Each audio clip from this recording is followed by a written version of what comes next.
even Fetty, like Fetty Wap. And then on fire, bro. Like you think number one. I'm like, goddamn, do not stop. You give it a break, and it's hard to get back into that slide. He's learning now. It's hard to get back into his position that he was in.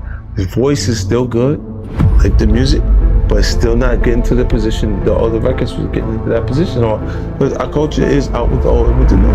Fetty Wap has just released a striking new prison track, and its message is drawing attention across the industry. But what stands out isn't only the music, it's what remains unsaid.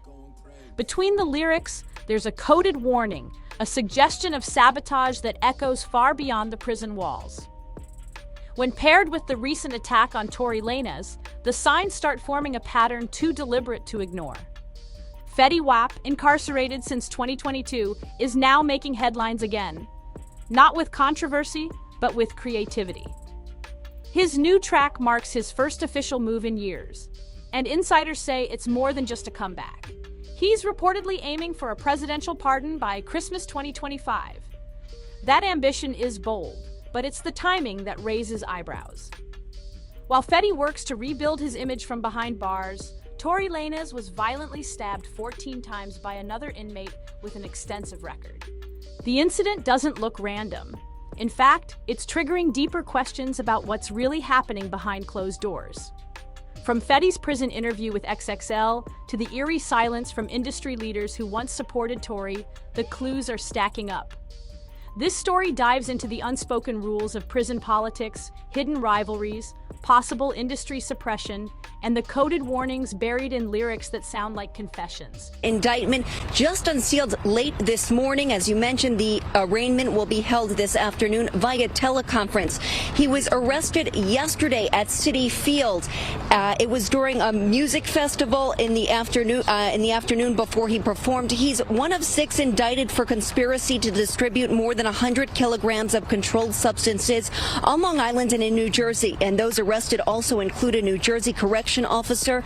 Officials say Fetty Wap and others involved transported, distributed deadly and addictive drugs, including heroin and fentanyl on Long Island, deliberately contributing to the opioid epidemic. Fetty's new track isn't just a song, it's a statement. And in the world of hip-hop and incarceration, statements like these often mean far more than meets the ear. The FBI seized 16 kilos of cocaine, 2 kilos of heroin, fentanyl, multiple firearms, and over $1.5 million in cash. Serious kingpin-level charges. Authorities describe the operation as a multi-state drug ring, active in New Jersey and Long Island since 2019. In 2022, Fetty Wap's bond was revoked after he allegedly called someone a rat on FaceTime while flashing a firearm. That single act drastically reduced any remaining chance of leniency from the court. Now, behind bars, he's choosing reflection over denial, embracing accountability, and aiming higher. In an interview, he stated, "I take accountability for everything I did. I don't blame anybody. I'm just grateful I'm still here. I could have taken music more seriously instead of this route." It was a sobering admission from someone caught between music success and criminal reality. Fetty revealed he's learning from inmates, serving 30, 50, even 120 years. That perspective shifted his mindset. He's cutting off negative influences, guarding his inner circle, and acknowledging how systemic pressures targeted him when he was vulnerable. The truth is, the music industry can be unforgiving, especially for independent artists without strong label support. Financial strain, a public divorce, and betrayal by a tour manager left him cornered, perhaps driving him toward dangerous choices. But here's where it takes a darker turn. As Fetty found clarity and began rebuilding, another artist faced a nightmare. Tory Lanez, convicted and serving a 10-year sentence for allegedly shooting Megan Thee Stallion, was violently stabbed 14 times. His legal team had just submitted new evidence claiming his innocence when the assault occurred. That timing raised alarms. Was it simply a prison altercation or something coordinated?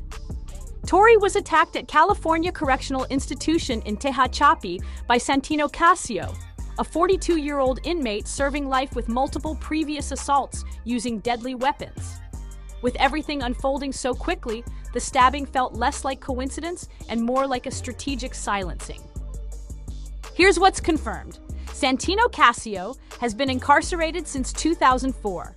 He's not new to violence, particularly with sharp weapons, and has a documented history of prison stabbings. Tory Lanez, by contrast, had been incarcerated for over 2 years with no recorded incidents. So the question is, why now? Why at this exact moment during a crucial phase of legal reevaluation? The circumstances suggest something more calculated. Just weeks before the violent attack, Tory's legal team submitted newly surfaced evidence challenging the original conviction. Their claims indicated that Tory was not the shooter in the Megan Thee Stallion case. Instead, they pointed to Kelsey Harris, Megan's former close associate, as the potential individual who discharged the firearm. Further complicating the narrative, the DNA analysis allegedly showed only a 0.01% probability linking Tory to the weapon. It also revealed that 3 individuals were present as possible suspects, yet only Tory's DNA was submitted and tested. This discrepancy raised serious concerns about fairness and protocol in handling the investigation and legal proceedings. Adding another layer, Tory Lanez had recently assisted in overturning a life sentence for another inmate through a project called Hands of God under the Unite the People organization. That kind of involvement, advocating from behind bars, carries weight and potentially influence that not everyone welcomes in institutional settings. Now consider this. Why would a lifer like Casio, who has no shot at release, suddenly attack a high-profile artist with no previous prison altercations? The likely answer, he wouldn't, unless pushed or manipulated by external forces. The multi-million-dollar drug distribution used Suffolk County as their home base. We're told the defendants would get drugs on the West Coast and use the U.S. Postal Service and drivers with hidden compartments to transport the drugs across the country to Suffolk County, where they were stored. Fetty Wap's role, according to officials, a kilogram-level redistributor for the trafficking organization.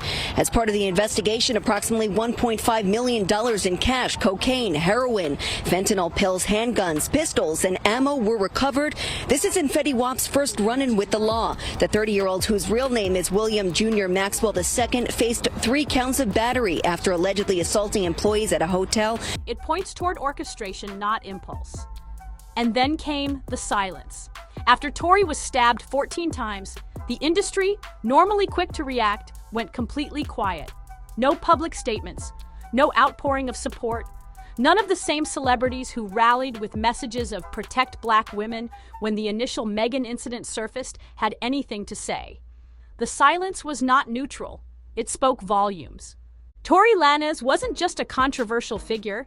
He had begun shifting narratives, questioning institutions, and supporting legal reform from inside the prison system. That made him more than just an inmate. It made him a potential threat to the status quo. In 2021, Tory Lanez released an NFT album that sold 1 million copies in under 1 minute. He generated $1 million in just 57 seconds by selling the digital project directly to fans for $1 each. No record label, no distributor, no middleman, just direct-to-consumer success. That kind of independence rattled the traditional power structures of the music industry in a significant and unprecedented way. Industry executives reportedly took notice, and not in a positive sense. Tory had cracked a code many believed unbreakable, and that success marked him as a disruptive force. So when the allegations involving Megan Thee Stallion surfaced, the music industry machinery responded with remarkable speed. Before any trial proceedings even began, narratives painting Tory as the aggressor were heavily pushed across platforms and media outlets. Even now, as independent figures like 50 Cent and Adin Ross publicly question the narrative and point to inconsistencies, major institutions continue to act as though Tory Lanez has vanished from relevance. The silence is strategic and loud. Then there's the matter of Roc Nation. Ever since the agency began managing Megan Thee Stallion, Tory's name has been frequently linked to behind-the-scenes conflict with the company. Industry insiders have speculated that Tory was quietly blackballed, with powerful forces allegedly controlling the media spin to neutralize his influence. This doesn't imply direct involvement from Jay-Z or others, but patterns raise questions. Artists like Chris Brown have also experienced fallout after clashing with Roc Nation-affiliated entities. Consider this.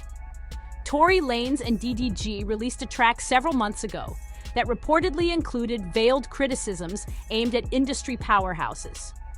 Not long afterward, Tory was stabbed in prison, and DDG faced public accusations of domestic abuse without hard evidence. Coincidence? Or part of a broader pattern? Meanwhile, a public petition to pardon Tory Lanez has gathered over 100,000 signatures, directed at California Governor Gavin Newsom. Supporters of the petition argue that no fingerprints, DNA, or gunpowder residue linked Tory to the firearm. His defense team continues to assert that Kelsey Harris, Megan's former friend and assistant, was the one who actually discharged the weapon. As the case unfolds, more people are asking whether the attack on Tory was simply the culmination of an extended effort to remove him from both public view and industry competition. Kelsey Harris's bodyguard reportedly confirmed that she confessed to the shooting, but somehow that crucial detail never reached major media headlines. It raises an uncomfortable question. Why? Why does this entire situation increasingly resemble a setup with manufactured silence? And now, Fetty Wap, another artist sidelined by the industry after early success, is speaking up from behind prison walls. His words and the timing suggest this may be about more than two isolated incidents. If one incarcerated artist is watching another nearly lose everything under suspicious circumstances and chooses to speak up, it points towards something deeper, a systemic pattern. Fetty Wap's new track wasn't just about reclaiming fame, it carried a coded message. From its mention of redemption to the push for a presidential pardon by 2025, the lyrics feel loaded with intent. Behind bars for a federal trafficking charge, Fetty has experienced the justice system from the inside out. He understands political silence. The fact that he chose now to break that silence, right as Tory Lanez is being silenced intentionally or otherwise, should not be dismissed as random. Zooming out reveals even more overlap. Both artists rose rapidly to stardom, reached major chart success, and then fell from grace after conflicts with the very system that once celebrated them. 2 years ago, he was also arrested in 2017 and charged with DUI after police say he was caught drag racing in New York City. The rapper is best known for his 2015 hit Trap Queen. He just dropped his newest project, The Butterfly Effect, a 17-track mixtape in honor of his 4-year-old daughter who passed away in June due to a cardiac arrhythmia. Now, in a statement, Fetty Wap's attorney says, quote, "We pray that this is all a big misunderstanding. He sees the judge today. We're hoping he gets released so we can clear things up expeditiously." And now we reached out to his publicist and also his representative, and we have not heard back. Once again, the arraignment taking place via teleconference. Both now sit behind bars under narratives many view as suspicious, with the industry showing little support or accountability. Timing in both cases appears highly strategic. Fetty Wap was arrested just as he was plotting a musical comeback. Tory Lanez was stabbed in prison shortly after new evidence surfaced that could shift his conviction. Coincidence? The pattern suggests otherwise. Even in Fetty Wap's situation, the picture is grim. The pandemic reportedly dried up income streams. Trusted associates allegedly stole from him. Industry support disappeared. This combination may have pushed him toward desperation, leading to the charges that ultimately landed him in federal custody. Tory Lanez, meanwhile, saw endorsements disappear, was separated from family, and convicted in a media environment that branded him guilty long before trial. His post-conviction reflections echoed a similar theme: betrayal, misplaced trust, and discovering that influence doesn't equal loyalty. Both artists, in their own way, are discovering that the music industry operates on shifting alliances and silent motives, and neither story appears finished yet. Let's not forget, these aren't just isolated cases. They are examples. Examples of what often happens when Black artists in music attempt to own their masters, challenge narratives, or resist industry control. Tory Lanez questioned inconsistencies in Megan Thee Stallion's testimony and got stabbed. This conversation has gone beyond guilt or innocence. It's now about authority, image management, and influence. If Fetty Wap's prison release track is interpreted correctly, it's a final warning directed at other musicians navigating the same maze. The underlying message is simple. Those who refuse to play by the industry's rules risk being erased, and the reaction from audiences proves something critical. People are waking up. Over 100,000 signatures were collected in under 24 hours demanding Tory's release. That's not ordinary fan behavior. That's momentum. That's a movement gaining serious traction. And it's not limited to just Tory Lanez. Fetty Wap's recent release sparked a flood of digital support, with fans posting #Free Fetty across social media. These developments are no longer just about two rappers. They reflect something bigger, a shift in how artists and fans are engaging with the truth beneath polished headlines. Social media platforms have become battlegrounds where truth competes with mainstream silence. While major outlets failed to mention Tory's stabbing, platforms like X, YouTube, and Instagram exploded with commentary, speculation, and breakdowns. Influencers and independent voices are now echoing what many already suspected. So the question remains, what's really going on here? Some argue Tory's case served as a warning, punishment for an artist who learned how to succeed without label systems. Others view Fetty's situation as a reminder of what happens when artists fall out of alignment with industry expectations. The broader strategy becomes increasingly visible. Keep creatives dependent on traditional frameworks. Step outside that structure, and the consequences aren't just professional. They can be personal, legal, and even violent. Now fans are pushing back and demanding clarity. Why was only one person's DNA tested? Why did Kelsey Harris plead the fifth despite not being the defendant? Why was the courtroom closed while public narratives were shaped in secret? Meanwhile, Tory Lanez's legal team continues to press forward, actively working to reopen the case with newly surfaced evidence. Advocacy groups like Unite the People are standing firm beside them, highlighting the mishandling of trial proceedings and calling on Governor Gavin Newsom to intervene swiftly. The petition is still gaining thousands of new signatures daily, a reflection of the public's growing demand for justice and fairness. Individuals who once questioned Tory Lanez's side of the story are now stepping into the fight. But the implications stretch well beyond just these two artists. This moment reflects a broader cultural shift, an unmistakable sign that audiences are rejecting one-sided narratives and becoming more skeptical of the music industry's controlled messaging. Independent artists are rising without traditional gatekeepers. Fans are more informed, more engaged, and no longer willing to accept surface-level truths.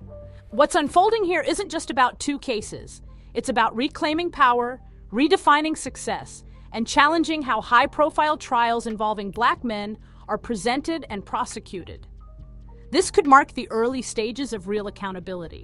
It could lead to structural changes in how artists are treated and how legal systems interact with those under the spotlight. Tory Lanez is focused on recovery. Fetty Wap is focused on reform. The voices of supporters have grown louder and more persistent. This isn't a conclusion. It's a new chapter in a much larger movement. Don't let this story fade into silence. Tap the like button, share your thoughts in the comments, and subscribe for more in-depth investigations that pull back the curtain on what mainstream platforms avoid. The next truth is already unfolding, and it's one they don't want exposed.